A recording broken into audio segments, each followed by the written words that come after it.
안녕하세요. 김병준입니다. 손자는 이겨놓고 싸우라고 강조했습니다. 우리는 흔히 싸워서 이기라고 하는데 이겨놓고 싸우라. 이게 무슨 뜻인지 궁금하시죠? 이를 선성이후 구전이라고 합니다. 이때 손자는 바위로 계란을 치듯이 쉽게 이기라고 합니다. 도대체 손자가 말한 이겨놓고 싸우는 것, 쉽게 이기는 것은 무엇일까요?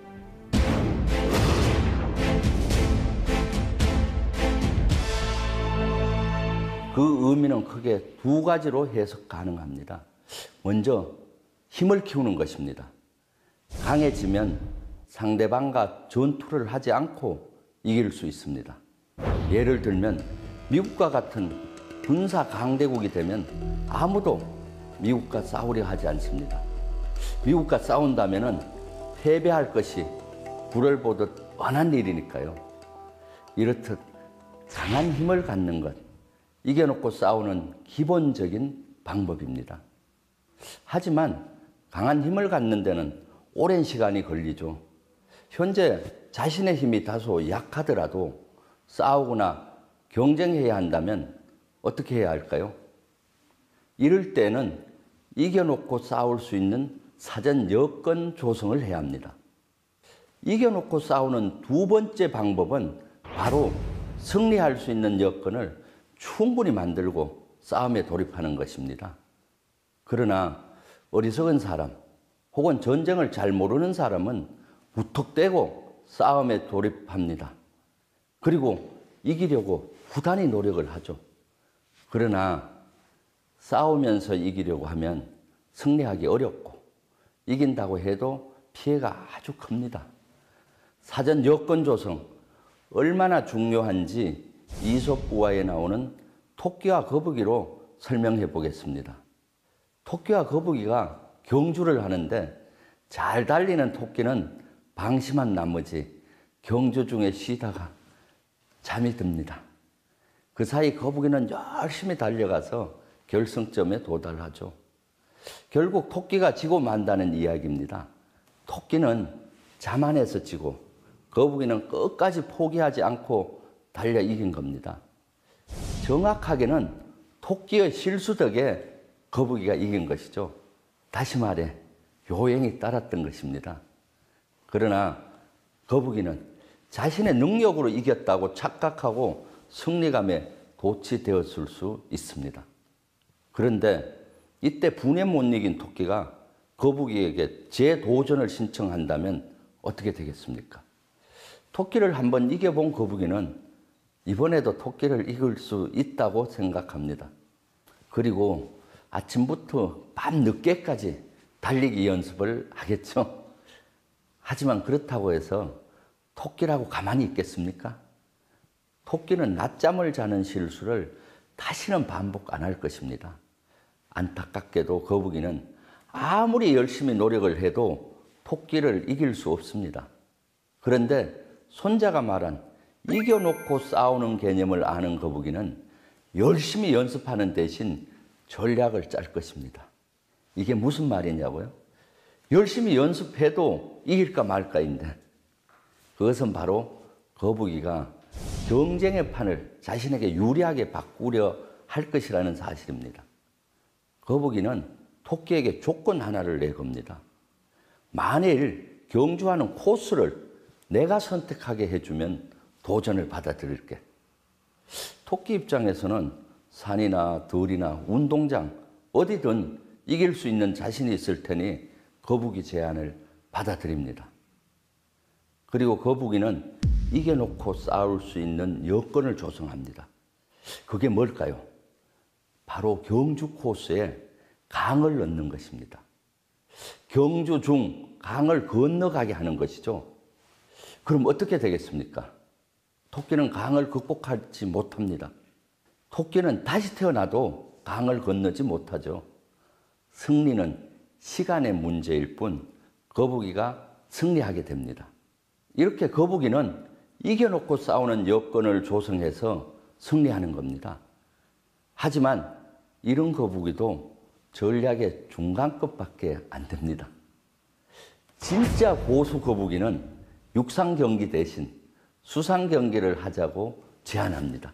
즉 수영 경기를 하자는 것이죠. 수영 경기를 한다면 거북이는 토끼를 이길 뿐만 아니라 경주를 즐기면서 승리 시간도 단축되겠죠. 이러한 것이 이겨놓고 싸우는 사전 여건 조성입니다. 이처럼 자신에게 유리한 판에서 승부를 해야 합니다. 내게 유리한 판을 짜기 위해선 나의 강약점과 상대의 강약점을 정확히 잘 알아야 합니다.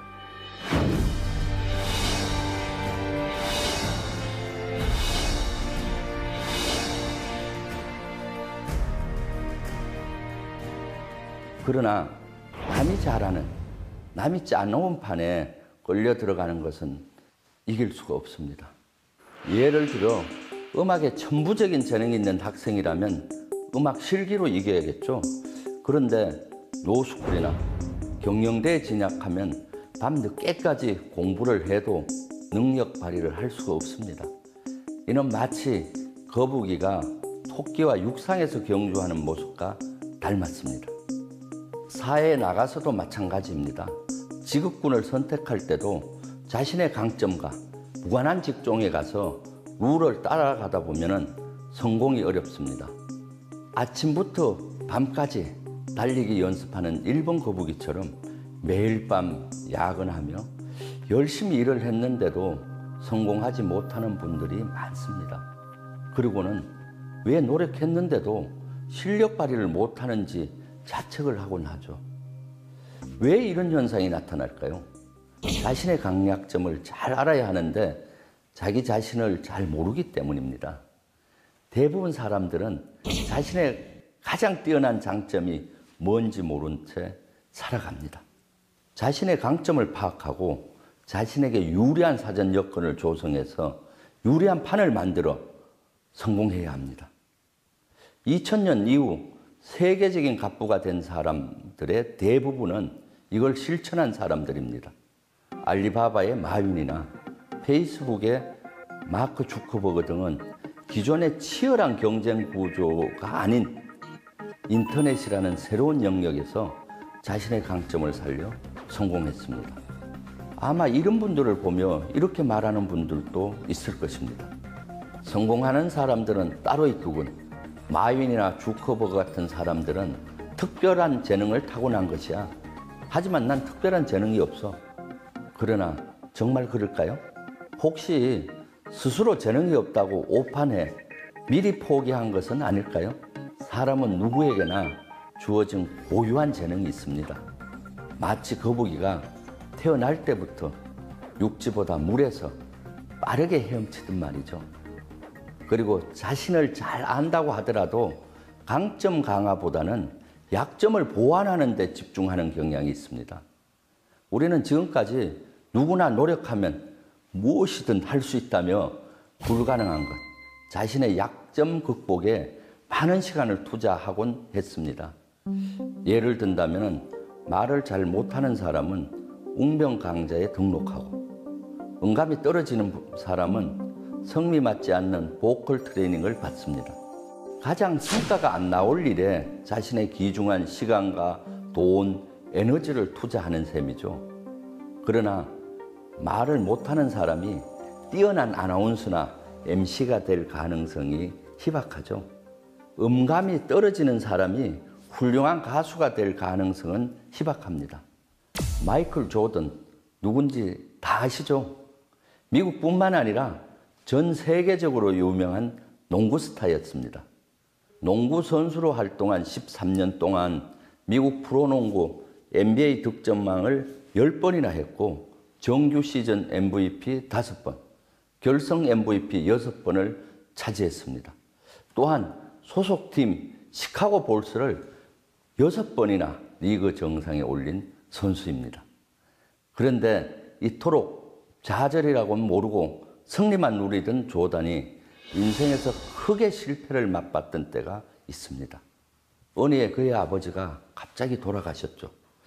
아버지의 죽음에 크게 충격을 받았던 조던은 생전 아버지께서 아들 야구하는 모습을 보기 좋아했다며 난데없이 잘 나가던 농구를 그만두고 야구 선수의 길을 가겠다고 선언한 것입니다. 농구에서 승승장구했으니 야구 역시 승리할 것이라고 생각했겠죠. 결과는 어땠을까요? 처참했습니다. 큰 소리치며 야구를 시작했던 조던은 2부 리그에서 별 볼 일 없는 선수로 전전하다가 1년 만에 야구를 접게 됩니다. 그리고 다시 농구 코트로 돌아왔습니다. 만일 자신에게 절대적으로 유리한 판인 농구 코트를 떠나지 않았다면 조던은 쓰라린 실패를 경험하지 않았을 것입니다. 인생을 살아가는 데 있어서 이겨놓고 싸우려면 자신의 장점을 알고 그것이 실현 가능한 판으로 나아가야 합니다. 그러면 자신이 잘하는 것을 발견하려면 어떻게 해야 할까요? 우선 3가지를 체크할 필요가 있습니다. 먼저 특별히 배운 적도 없고 노력한 적도 별로 없는데 이뤄냈던 일이 무엇인지 생각해 보세요. 지금까지 해봤던 일 중에서 유난히 배우는 속도가 빠른 것이 있었는지 생각해 보세요. 둘째, 평소 자신이 동경하던 일을 찾기 바랍니다. 어떤 일은 괜히 싫은 반면 어떤 일은 유난히 끌린다. 이런 것이 뭔지 생각해 보십시오. 예를 들면 피카소와 함께 20세기 최고 화가로 손꼽혔던 마티스의 예를 들어보겠습니다. 천재적인 화가 마티스는 정작 21살까지 그림붓을 제대로 지어본 적이 없었습니다. 그러나 어느 날 입원을 해서 옆 병상에 있는 환자가 읽고 있는 그림책을 빌려봤습니다. 마티스는 그림책이 너무 흥미로운 겁니다. 그걸 안 마티스의 어머니는 마티스에게 그림 도구를 선물을 했습니다. 호기심으로 그림을 그려봤는데 자기도 모르게 아주 열정적으로 그림에 빠져드는 겁니다. 그래서 다음에 파리로 가서 국립미술학교에 입학을 했죠. 그리고 본격적인 화가의 길을 가게 됩니다. 그리고 세계적인 화가가 됩니다. 이처럼 자신이 해봤던 것 중에서 유난히 학습 속도가 빠른 것에 주의를 기울여 봐야 합니다. 셋째, 어떤 일을 했는데 시간 가는 줄 모르고 몰입했던 일을 생각해 보십시오. 그것이 당신의 재능입니다. 그래도 발견을 못했다면 주변 사람들에게 물어보세요. 다른 사람들이 객관적으로 더 잘 볼 수 있습니다. 이렇게 자신에게 주어진 환경이나 조건을 탓하지 마십시오. 자신의 재능을 발견하고 단점을 뒤집으면 자신에게 유리한 여건을 조성 가능합니다.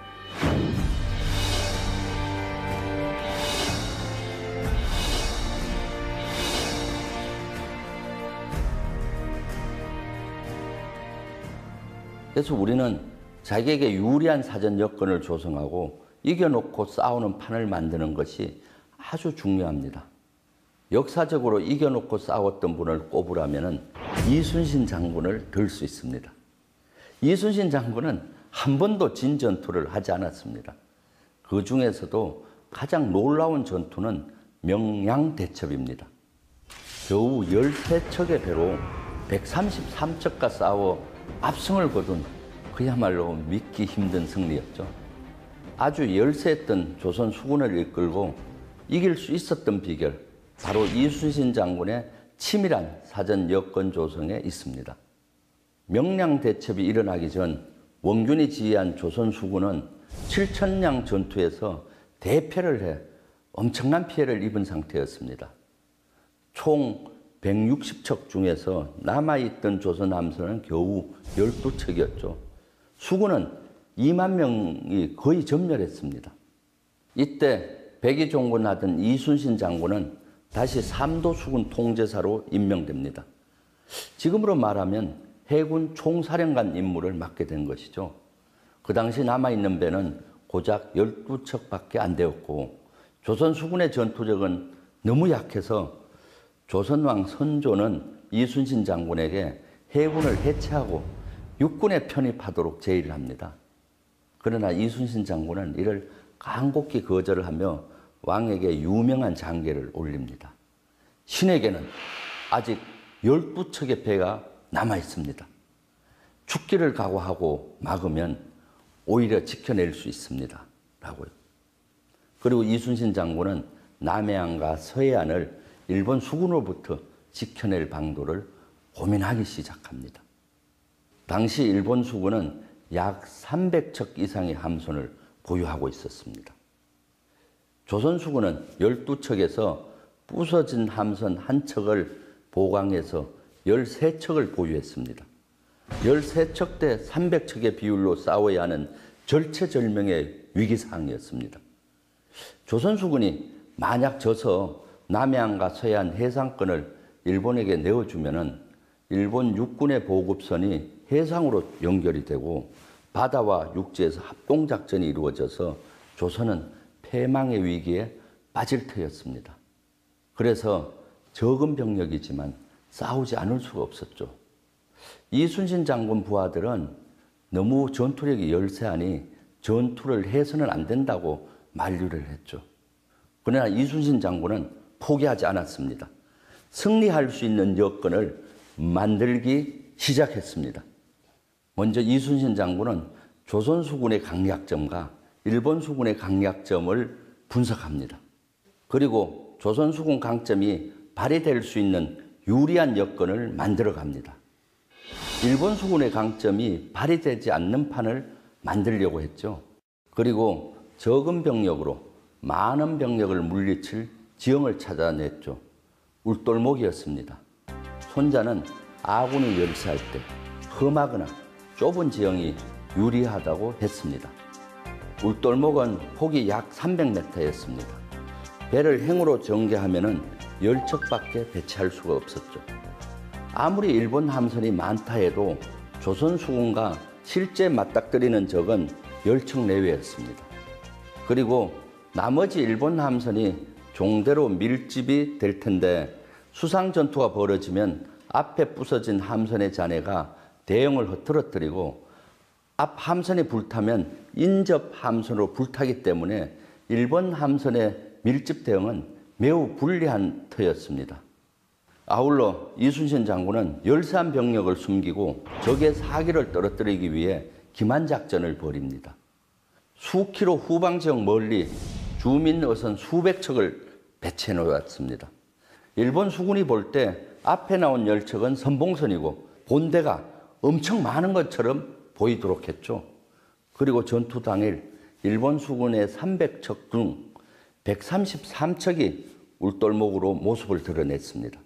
13척 대 133척의 전투가 시작되었습니다. 처음엔 조류가 조선 수군에게 불리하게 흘렀습니다. 그러나 한두 시간 만에 조류 방향이 바뀌었습니다. 조선 수군은 대반격을 실시했습니다. 울돌목은 좁고 수중 지역이 매우 험해 조류가 10노트로 급히 흘렀죠. 당시에는 동력선이 없었습니다. 사람이 손으로 노를 젓던 시대라 해전에서 조류의 영향이 아주 컸습니다. 이순신 장군은 그런 조류의 흐름도 미리 파악하고 전투에 활용했습니다. 그 결과 적선 133척 가운데 무려 31척을 파괴하고 70여 척의 피해를 줬습니다. 조선 수군은 배 한 척의 피해도 없이 압승을 했습니다. 이렇게 믿을 수 없는 완전 무결한 승리는 전투 전 충분히 여건 조성을 했기 때문입니다. 그래서 10분의 1의 열세 속에 승리를 할 수 있었던 것이죠. 만일 이순신 장군이 자신의 조건인 배 13척이 너무 열악하다고 또 한계가 많다고 자포자기했다면 어땠을까요? 아마 조선은 적군 수중에 떨어져 비참한 상황에 처했을 겁니다. 이처럼 자신에게 주어진 열악한 환경을 탓하지 않고 한계를 뛰어넘는 사람들은 세상에 참 많습니다. 스티븐 호킹 박사는 루게닉이라는 지독한 신체 장애를 갖고 있었습니다. 걷는 것, 쓰는 것, 말하는 것조차 할 수 없는 심각한 장애에도 불구하고 세계적인 물리학자가 된 비결이 뭘까요? 어느 날 기자가 물어봤습니다. 혹시 당신의 질병이 연구에 더 매진하게 해서 그런 성과를 거둔 겁니까? 그러자 호킹 박사가 대답했습니다. 아닙니다. 저는 이 질병이 저에게 불리하게 작용한다고 생각하지 않았을 뿐입니다. 라고 말이죠. 헬렌 켈러는 호킹 박사 못지않게 매우 심각한 신체적인 약점을 가지고 있었습니다. 헬렌 켈러는 들을 수도 없고 말할 수도 없고 볼 수도 없었습니다. 하지만 헬렌 켈러는 이렇게 말했습니다. 나에겐 너무나 많은 것이 주어졌습니다. 나에겐 어떤 것이 없는지 생각하며 불평하고 머뭇거릴 시간이 없습니다. 라고요. 이순신 장군에게도 주어진 여건이 너무나 불리하다고 불평할 시간이 없었습니다. 대신 이 조건을 어떻게 하면 유리한 조건으로 바꿀 수 있을지 고민했고 그 결과 전투에서 압승을 거둔 것입니다.